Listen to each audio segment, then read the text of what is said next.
All right, the next victim is this Pioneer SX 6000. These are pretty cool looking receivers.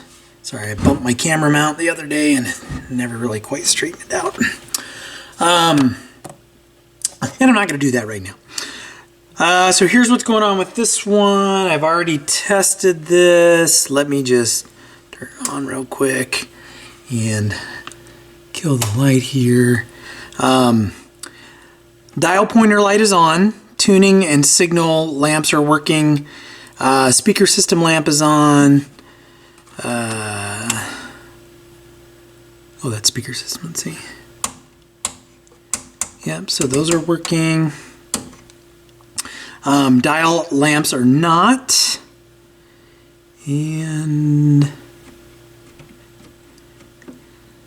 I think there's supposed to be an AM or FM light there. Let's see.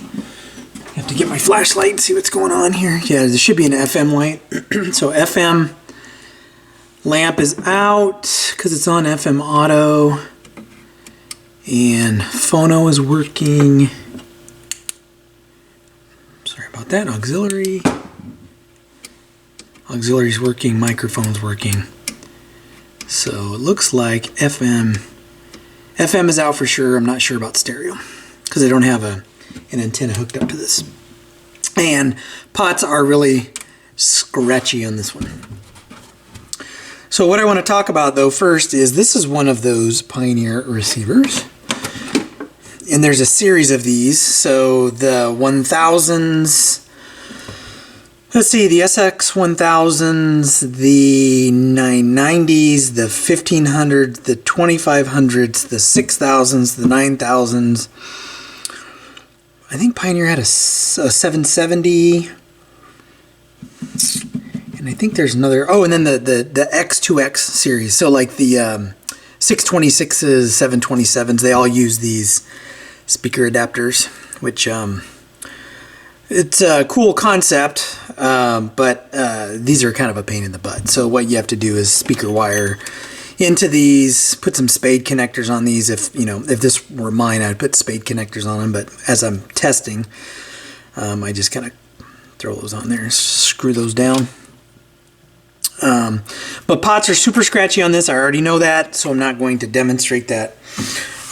What I'm going to do is take this out of the case. Now this is a case that this is fully encased, right? So this has to slide out. I need to remove the screws from the bottom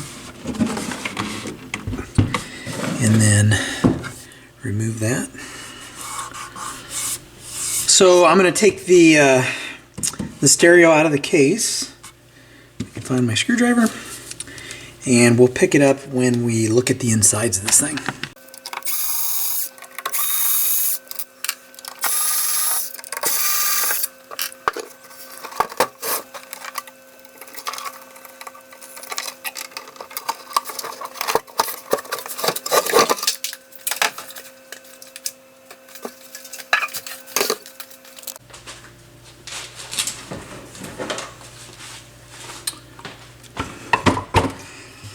Right.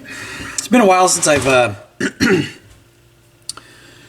been into a 990, but I think this is a similar setup, but I don't remember because it's been a while. And 990s, I used to really love working on those. 28 watts per channel. I think this one might be 30, 33, something like that. Or maybe that's the 9000. I don't know. It's early and trying to get my mind working. All right, so what I'm going to start off doing on this is clean the controls. So let's take the bottom off and see what that's going to look like, see how much disassembly is going to be required. And basically, from what I remember on this, everything needs to be cleaned. But it's been a little bit since I've looked at this, so it's been sitting for a week or so.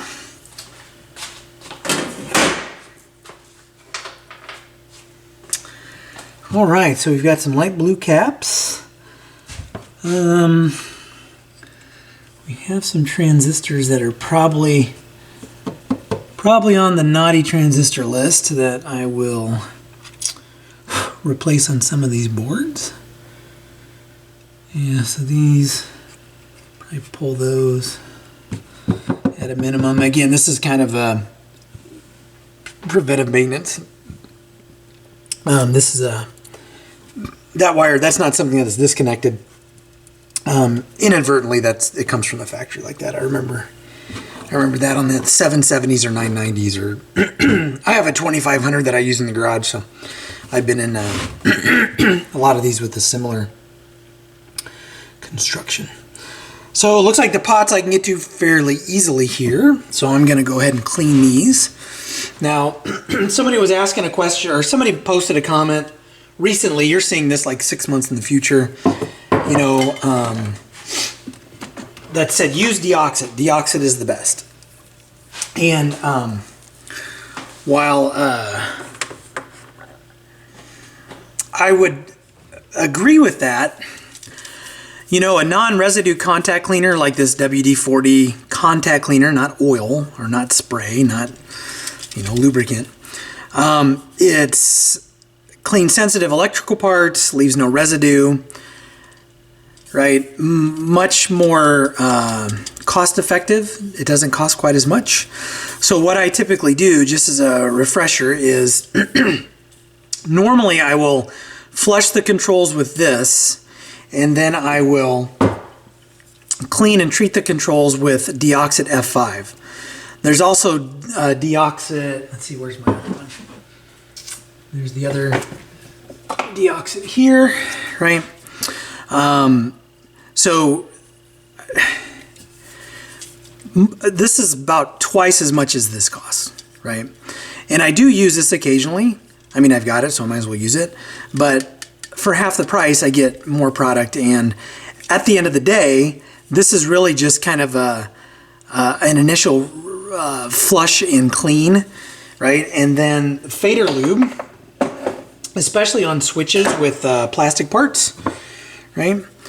This cleans and protects, and it won't damage the plastic, right? So whereas, you know, this could damage the plastic, and I know that I flush it initially with the other product, but at least on the potentiometers, right? Sometimes on the switches I'll just use this. So anyway, a lot of rambling there. So I'm going to go ahead and get into cleaning all of these pots and switches.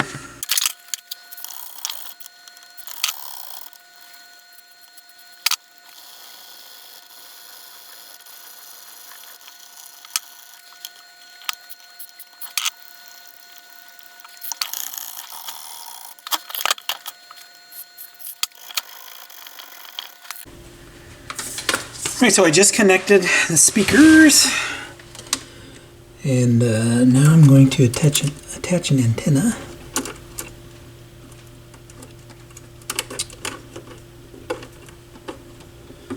And what I want to see is what lamps are coming on, and I want to pull in a station and see what's going on. So let's do this. It's on.